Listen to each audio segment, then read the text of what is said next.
반값이면 사겠다고요? 반값도 비쌉니다. 3억짜리 집이 3천만 원, 10분의 1로 무너진 그 순간에도 아무도 그 집을 사지 않았습니다. 여러분, 이상하지 않으십니까?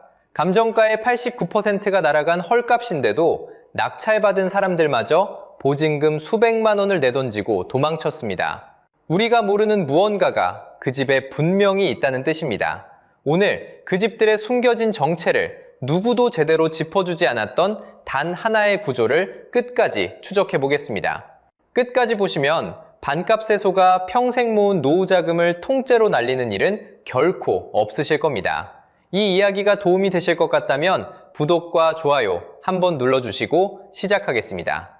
경기도 양평의 한 경매장입니다. 그곳에 산골주택 한 채가 올라왔습니다. 처음 매겨진 값은 3억 원이었습니다. 우리가 흔히 떠올리는 노후의 안식처, 딱 그 가격이었습니다. 그런데 아무도 손을 들지 않았습니다. 한번 유찰됐습니다. 값이 내려갔습니다. 또 유찰됐습니다. 값은 다시 내려갔습니다. 그렇게 떨어진 값이 3,500만 원대였습니다. 처음에 89%가 날아간 헐값입니다. 3억짜리 집이 10분의 1로 주저앉은 것입니다. 상식대로라면 이쯤에서 누군가는 사야 정상입니다. 반값도 아니고 10분의 1입니다. 그런데도 그 집은 또 유찰됐습니다. 사겠다는 사람이 끝내 나타나지 않았습니다. 이게 한 채만의 이야기가 아닙니다. 옆 동네 전원주택은 감정가가 6억 원을 넘었습니다. 그 집은 두 차례 유찰 끝에 3억 원대까지 내려갔습니다. 한때 5억을 부르던 매물이 1억대까지 떨어진 곳도 있었습니다. 값이 반토막 나는 게 이 동네에서는 그리 놀랄 일도 아니었습니다. 여기까지는 그럴 수도 있다고 넘기실지 모릅니다. 진짜 이상한 일은 그 다음에 벌어집니다. 양평의 또 다른 주택은 2억 4천만 원대의 낙찰자가 나타났습니다. 드디어 사겠다는 사람이 나온 것입니다. 그런데 그 사람이 사라졌습니다.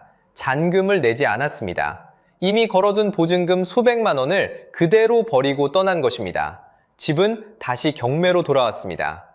생각해 보십시오. 보증금이란 그 집을 꼭 사겠다는 약속입니다. 약속을 깨면 돈을 잃습니다. 그걸 알면서도 자기 돈 수백만 원을 손해보면서까지 그 집에서 도망친 것입니다. 한두 사람의 변덕이 아닙니다. 이런 일이 곳곳에서 반복되고 있습니다. 낙찰을 받고 나서야 비로소 무언가를 봐버린 것입니다. 보증금을 포기하는 게 차라리 싸게 먹힌다고 판단할 만큼 무서운 무언가를 말입니다. 우리는 보통 이렇게 생각합니다. 비싸서 안 팔리는 거라고. 값을 충분히 내리면 결국 팔린다고. 시장은 늘 그렇게 움직여 왔으니까요. 그런데 이 집들은 그 상식을 정면으로 배반합니다. 값을 10분의 1까지 내려도 안 팔립니다. 공짜에 가깝게 내놔도 사람들은 보증금을 던지고 달아납니다. 반값이면 싸다고 하셨습니까? 여기서는 반값도 비쌉니다. 싸서 안 사는 게 아닙니다. 싸도 안 사는 무언가가 이 집들에 분명히 있다는 뜻입니다. 노후의 안식처라던 이 집들이 사실은 매달 돈이 새어나가는 짐덩어리였던 걸까요? 평생 모은 돈으로 안식을 사려던 사람들이 오히려 그 집 앞에서 등을 돌리고 있습니다. 우리가 모르는 정체가 그 안에 숨어 있습니다. 그 정체를 찾으려면 먼저 이 집을 사줄 다음 사람이 어디로 사라졌는지부터 봐야 합니다. 그 답을 찾으려면 먼저 한 가지 사실을 짚어야 합니다. 재산은 가지고 있을 때가 아니라 팔고 싶을 때 진짜 값이 정해집니다. 아무리 비싼 집도 사줄 사람이 없으면 그 값은 0원이 됩니다. 시장에서는 이걸 환금성이라고 부릅니다. 어려운 말 같지만 뜻은 간단합니다. 내가 원할 때 다시 현금으로 바꿀 수 있는 힘. 그 힘이 사라지면 재산은 통장에 적힌 숫자일 뿐 손에 쥘 수 없는 신기루가 됩니다.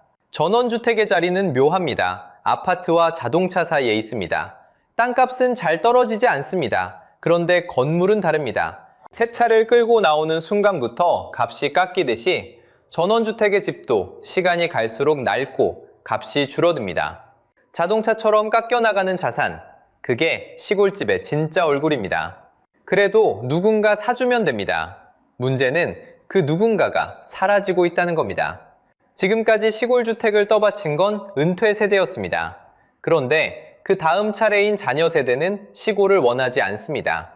도시에서 일하고 도시에서 아이를 키웁니다. 부모가 가진 산속의 집을 자식은 받고 싶어 하지 않습니다. 수요의 바통 터치가 끊겨버린 겁니다.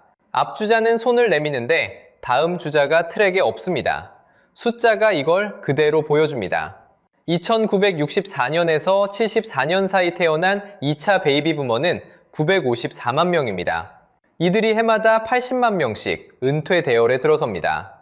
같은 시기 65세 이상 인구 비중은 20.3%를 넘어섰습니다. 5명 중 1명이 노인인 초고령 사회입니다. 집을 내놓는 사람은 줄을 서는데 받아줄 사람은 보이지 않습니다. 귀농 통계는 더 차갑습니다. 2024년 귀농 가구는 8,243가구, 통계를 집계한 이래 가장 낮은 숫자입니다. 시골로 내려가는 사람 자체가 줄고 있다는 뜻입니다.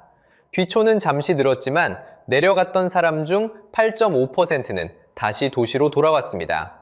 내려갔다가 다시 올라오는 흐름이 함께 흐릅니다. 집을 새로 짓는 손길도 멈췄습니다. 단독주택 착공 면적은 2021년 545만 제곱미터에서 2024년 265만 제곱미터로 절반 가까이 줄었습니다. 새로 짓겠다는 사람이 절반으로 사라진 겁니다. 2026년 흐름은 더 뚜렷합니다. 새로 짓는 대신 있는 집을 고쳐 쓰는 쪽으로 돌아섰습니다. 새 집을 향한 수요의 불씨가 식어가고 있습니다. 이제 그림이 보이실 겁니다.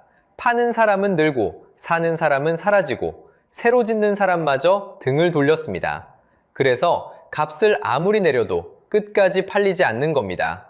반값이어서가 아니라 받아줄 다음 사람이 없어서입니다. 평생 모은 돈을 묻어둔 집이 어느 날 현금으로 바꿀 수 없는 자산으로 변합니다. 가장 두려운 건 빚이 아닙니다. 분명히 내 것인데 손에 쥘 수 없는 재산. 그게 환금성이 무너진 자리에서 벌어지는 일입니다. 그런데 여기서 끝이 아닙니다. 환금성보다 더 무서운 노후 그 자체를 무너뜨리는 함정이 따로 있습니다. 환금성보다 더 무서운 함정. 그 정체는 집 자체가 아니라 그 집에서 보낼 노후의 시간이었습니다. 생각해 보십시오. 공기 좋고 조용하면 살만하지 않겠느냐고요. 처음 몇 달은 그렇습니다. 문제는 그 다음입니다. 나이가 들면 누구나 운전대를 놓는 순간이 옵니다. 시력이 흐려지고 반응이 느려지고 결국 가족이 먼저 만류합니다. 면허를 반납하는 그 순간 산속집은 완전히 다른 곳으로 바뀝니다. 종합병원은 차로 30분에서 1시간 거리, 의사들이 권하는 안전한 거리 기준을 한참 벗어납니다. 산골이라면 마트도, 약국도, 택배 한 통 받는 일도 기본 20-30분입니다. 도시에선 걸어서 10분이면 끝나는 일들이 운전 한번 못하게 되면 그대로 끊깁니다. 응급 상황에 구급차가 닿는 시간도 그만큼 늘어납니다. 몸이 가장 약해지는 나이에 가장 멀리 떨어진 곳에 홀로 남는 셈입니다. 더 무서운 건 혼자가 됐을 때입니다. 부부가 함께일 땐 견딥니다. 그런데 한 사람이 먼저 떠나면 남은 사람은 칠흑 같은 어둠 속에 갇힙니다. 이웃집 불빛도 보이지 않는 그 적막을 도시 사람은 상상하기 어렵습니다. 조용함이라는 로망에도 유통기한이 있습니다. 딱 6개월입니다. 그 뒤부터는 매일이 노동입니다. 마당에 잡초, 겨울이면 눈, 비 새는 지붕, 막히는 보일러. 퇴직하고 쉬러 내려갔는데 도시에서보다 더 바쁘게 몸을 씁니다. 향수라는 연료가 그렇게 바닥을 드러냅니다. 그리고 돈입니다. 애초에 전원주택은 짓는 순간부터 큰 돈이 들어갑니다. 땅값에 건축비, 인허가에 세금까지 더하면 수억 원이 우습게 사라집니다. 그런데 진짜 문제는 다 짓고 난 뒤입니다. 전원주택은 가만히 있어도 매달 돈이 새어나갑니다. 난방비, 수리비, 정화조 관리비, 연금 수입만으론 감당이 되지 않습니다. 부족한 돈은 대출로 막고 그 대출을 또 다른 대출로 막습니다. 그 끝이 어디인지 우리는 이미 앞에서 봤습니다. 경매입니다. 제가 직접 한 곳을 찾아가 봤습니다. 어느 70대 부부의 집이었습니다. 10년 전 두 분은 평생의 꿈을 안고 그 집에 들어갔습니다. 마당에 텃밭을 일구고 손주들이 뛰노는 주말을 그렸습니다. 처음엔 정말 행복했습니다. 그런데 시간이 그 행복을 조금씩 갉아먹었습니다. 해마다 손볼꽃이 늘었고 비용은 연금을 넘어섰습니다. 결국 집을 담보로 돈을 빌렸습니다. 그 빚이 또 다른 빚을 불렀습니다. 그러던 어느 날 할아버지가 운전대를 놓았습니다. 병원 한번 가려면 누군가의 손을 빌려야 했습니다. 장 보는 일도, 약을 타는 일도 하나둘 끊겼습니다. 제가 그 집 앞에 섰을 때 마당은 이미 잡초로 뒤덮여 있었습니다. 대문엔 경매를 알리는 안내문이 붙어 있었습니다. 꿈이 시작된 바로 그 자리에 차가운 종이 한 장이 남아 있었습니다. 이것이 헐값 전원주택이 노후를 통째로 삼키는 방식입니다. 향수로 들어가 노동으로 지치고 빚으로 무너지고 고립 속에 끝납니다. 그런데 진짜 끔찍한 정체는 따로 있었습니다. 왜 마이너스 89%인데도 낙찰자가 도망쳤는가? 바로 그 답입니다. 자, 이제 흩어져 있던 단서가 여기서 하나로 모입니다. 왜 감정가의 89%가 날아간 헐값에도 낙찰받은 사람마저 보증금을 던지고 돌아섰을까요? 답은 집 자체가 아니라 그 집이 서 있는 땅에 있었습니다. 여러분, 맹지라는 말을 들어보셨습니까? 도로가 없어 길에서 안으로 들어갈 수 없는 땅입니다. 사방이 남의 땅에 둘러싸여 바다 한가운데 떠있는 작은 섬과 똑같은 처지가 된 땅이죠. 지도에서는 멀쩡한 집처럼 보입니다. 그런데 차도 사람도 합법적으로 그 집에 드나들 길이 없습니다. 이게 왜 무서운지 한 단계씩 따라가 보겠습니다. 큰 길에서 집까지 내 땅으로 이어진 도로가 한 뼘도 없습니다. 그러면 나라가 건축 허가를 내주지 않습니다. 길이 없는 곳에는 집을 새로 지을 수 없다는 게 법의 원칙이기 때문입니다. 낡은 집을 헐고 새로 올릴 수도 없고 손대서 키울 수도 없습니다. 여기서 끝이 아닙니다. 허가가 막힌 땅은 은행도 담보로 받아주지 않습니다. 담보 가치가 없으니 대출이 막히고 대출이 막히니 사려는 사람도 사라집니다. 땅은 내 것인데 그 위에서 할 수 있는 게 거의 없는 겁니다. 그러니 아무리 값을 내려도 손드는 사람이 없고 경매는 유차를 거듭하다 89%까지 떨어졌습니다. 낙찰받은 사람들조차 뒤늦게 이 사실을 알고 차라리 수백만 원을 포기하는 쪽을 택한 겁니다. 도망친 게 아니라 도망칠 수밖에 없었던 거죠. 여기서 한 단계 더 깊은 함정이 있습니다. 그 좁은 진입로마저 남의 명의일 때입니다. 처음엔 인심으로 시작됩니다. 옆 땅 주인이 그냥 지나다니라며 길을 내어줍니다. 몇 년은 아무 문제가 없습니다. 그런데 그 땅이 팔려 주인이 바뀌거나 사이가 틀어지는 순간 이야기가 달라집니다. 어느 날 갑자기 통행료를 내라고 하고 길목을 막내만의 실랑이가 벌어집니다. 이때 종이 한 장이 발목을 잡습니다. 그 땅을 지나가도 된다는 토지 사용 승낙서. 이 문서가 없으면 집을 고쳐 키우는 것도 헐고 다시 짓는 것도 전부 막힙니다. 길 주인의 도장 하나에 내 집의 미래가 걸리는 겁니다. 제 매형이 꼭 그랬습니다. 좋은 공기 마시겠다며 산자락에 집을 마련했는데 어느 날 진입로 주인이 통행료를 요구하기 시작했습니다.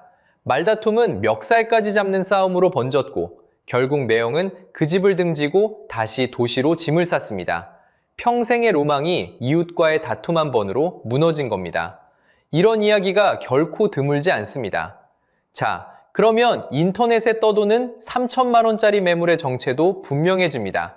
그저 싸서 싼 게 아니었습니다. 길이 없어 손댈 수 없는 땅, 권리가 막혀 일반 거래조차 되지 않는 물건들이 대부분입니다.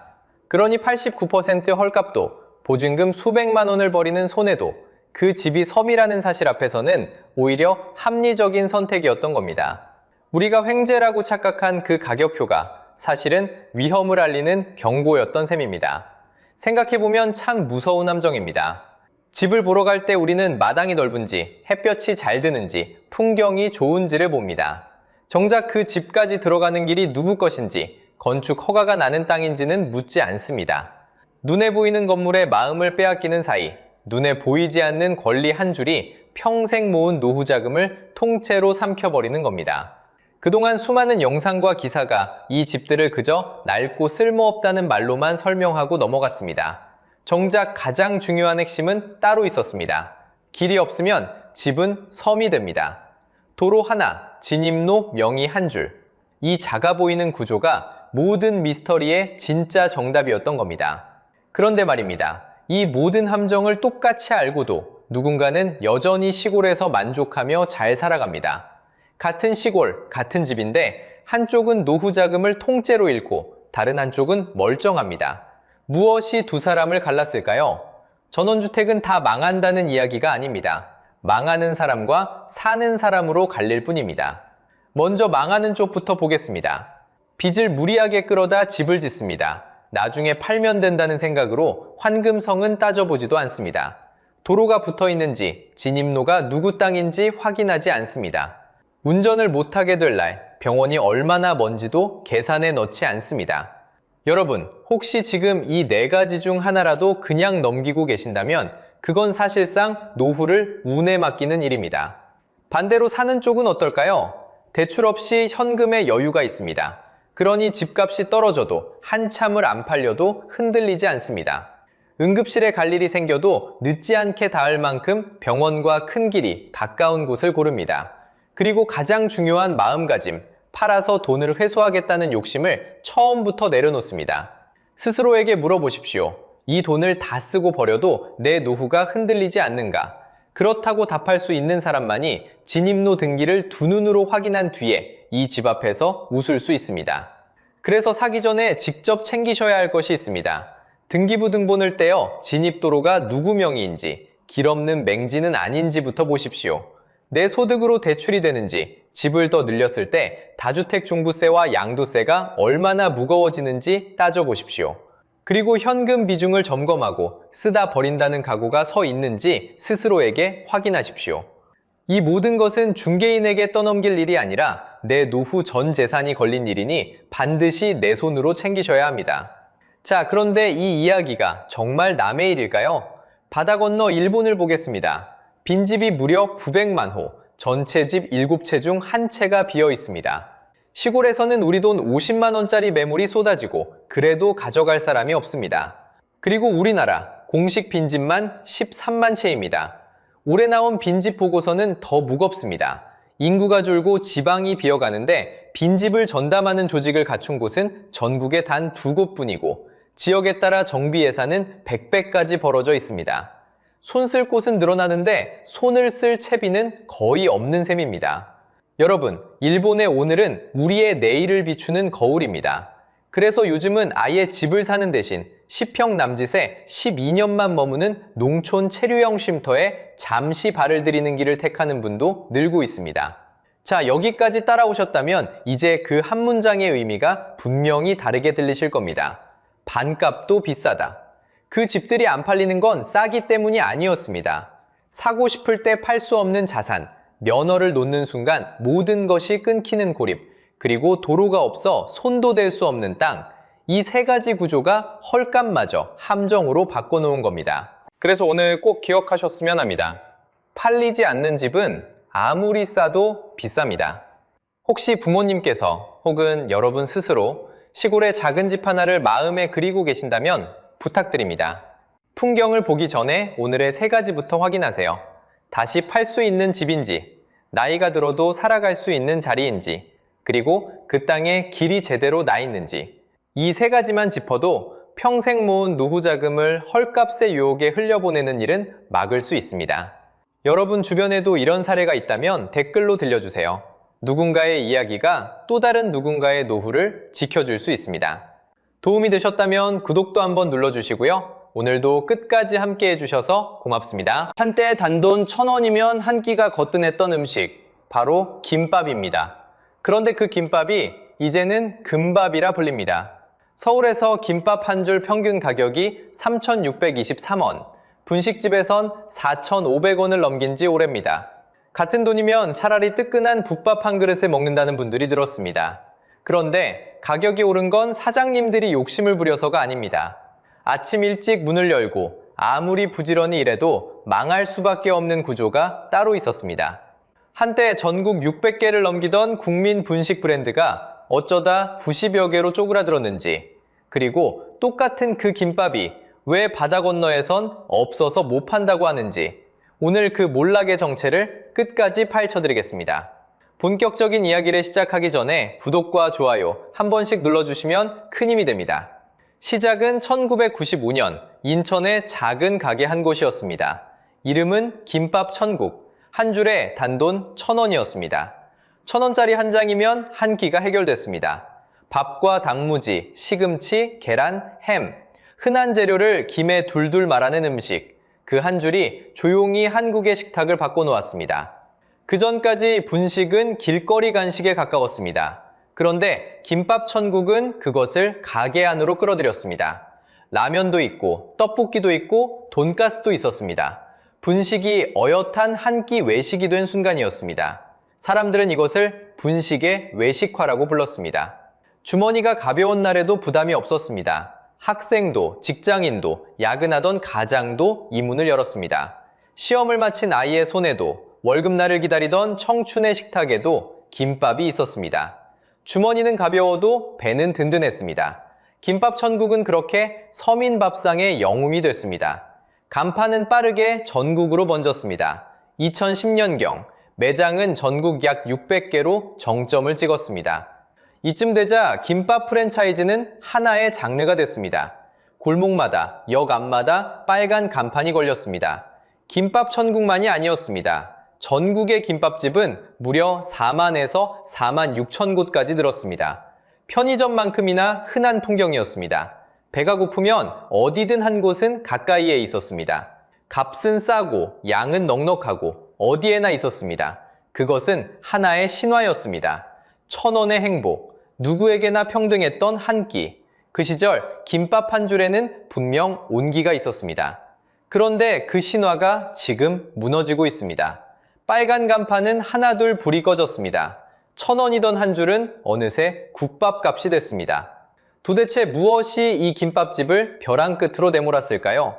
범인은 한 명이 아니었습니다. 그리고 첫 번째 적은 바로 가게 안에 있었습니다. 첫 번째 적은 가게 안에 있었습니다. 바로 식탁 위로 올라온 원가입니다. 김밥 한 줄, 단순해 보입니다. 그런데 그 안을 열어보면 이야기가 달라집니다. 밥과 김, 단무지와 시금치, 계란과 햄, 당근과 우엉, 들어가는 재료만 10가지가 넘습니다. 이 재료들을 다 합치면 원가는 한 줄에 1,500원이 넘어갑니다. 손님이 내는 3,623원의 절반에 가깝습니다. 여기까지는 버틸만 했습니다. 문제는 이 재료들이 한꺼번에 오르기 시작했다는 것입니다. 가장 먼저 흔들린 건 김이었습니다. 김밥의 이름을 짊어진 그 김말입니다. 마른 김 원초 도매가는 3년에서 5년 사이에 약 2배로 뛰었습니다. 김 수출이 늘면서 정작 국내 원재료가 모자라진 탓입니다. 그리고 그 기세는 지금도 꺾이지 않았습니다.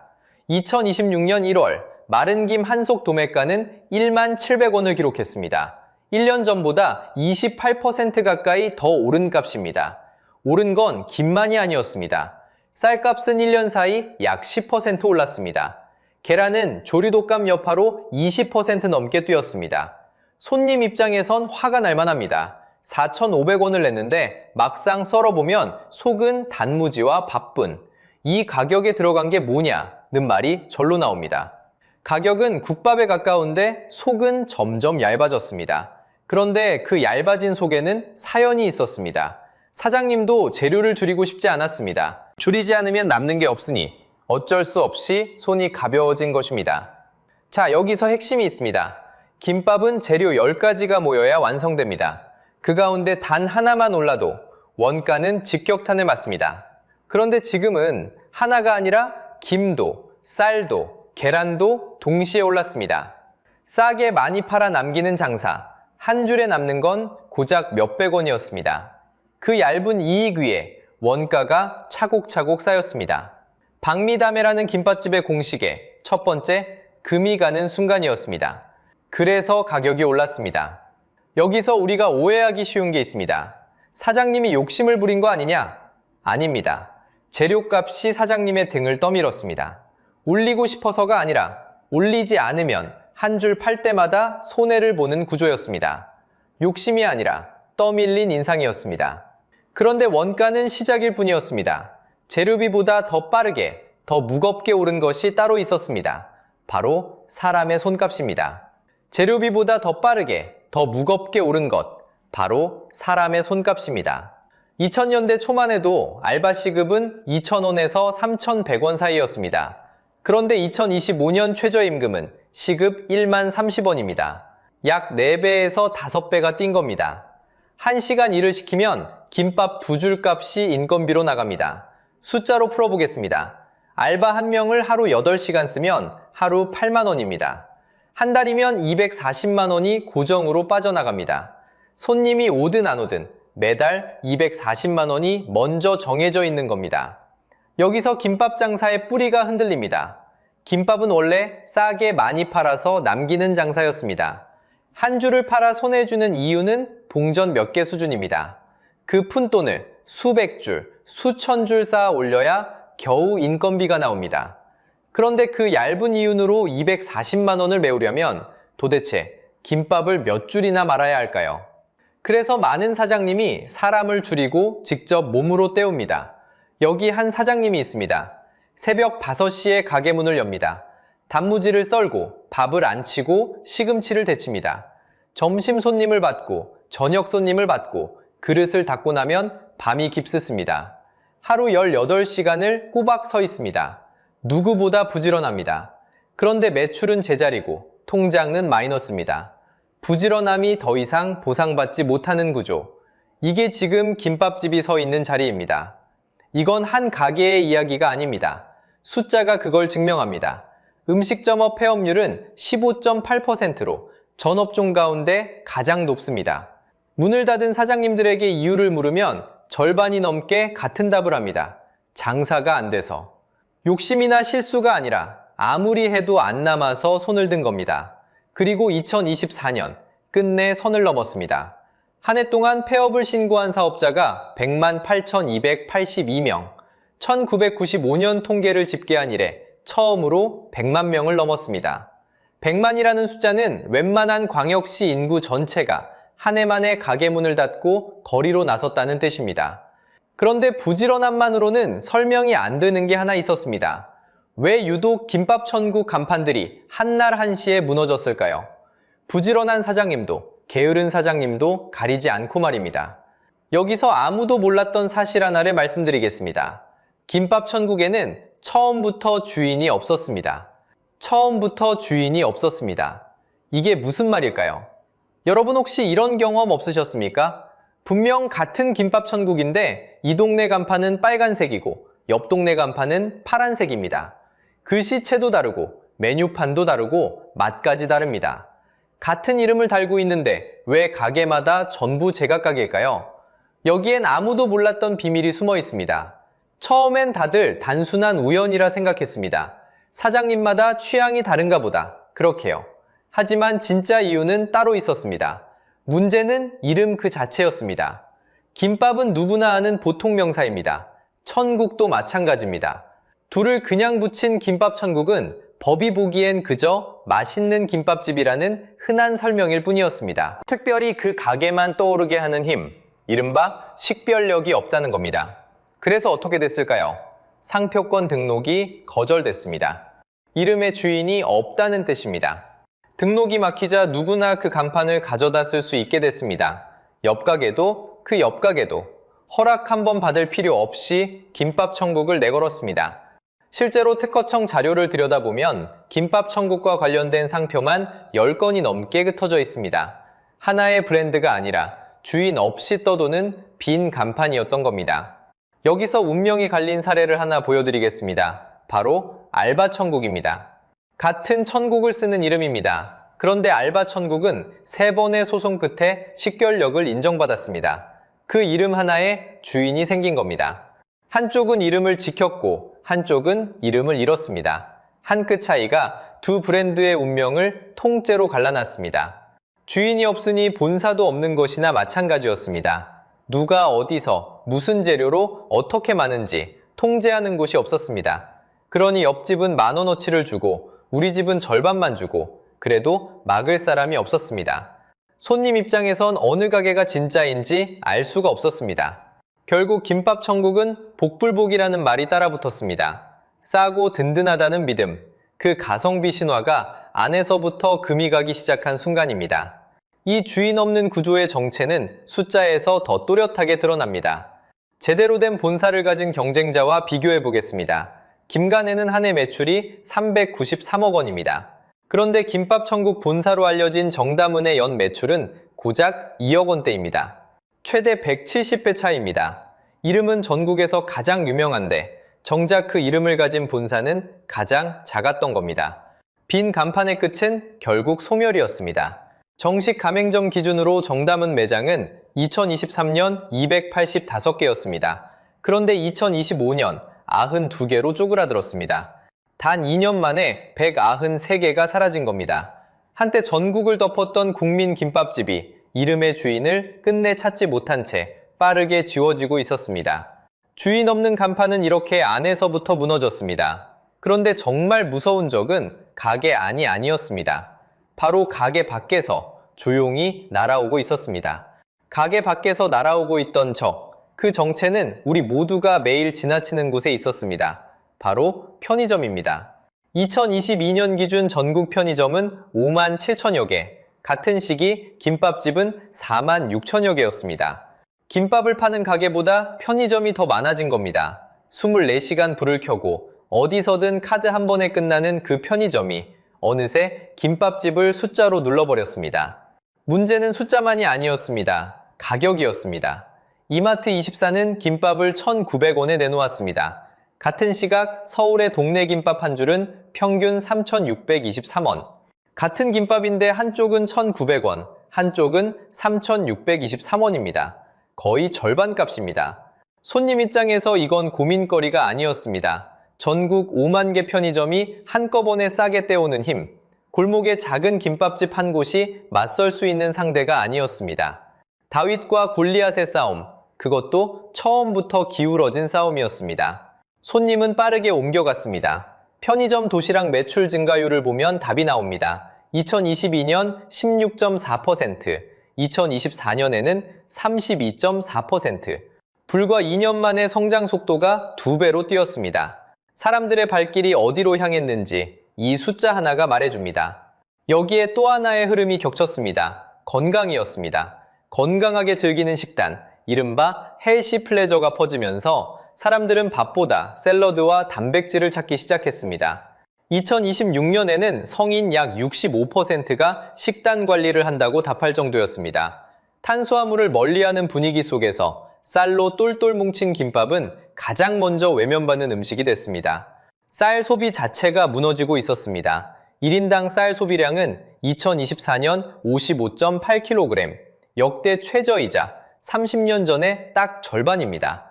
우리가 밥을 절반밖에 안 먹게 된 시대. 그 한가운데서 김밥집은 버티고 있었던 겁니다. 결정타는 손님층이었습니다. 김밥집을 가장 많이 찾던 사람들은 20대와 30대, 전체 이용객의 64%였습니다. 그런데 바로 이 젊은 손님들이 편의점과 카페로 발길을 돌렸습니다. 가장 든든한 단골이 가장 먼저 등을 돌린 겁니다. 여러분도 한번 떠올려 보십시오.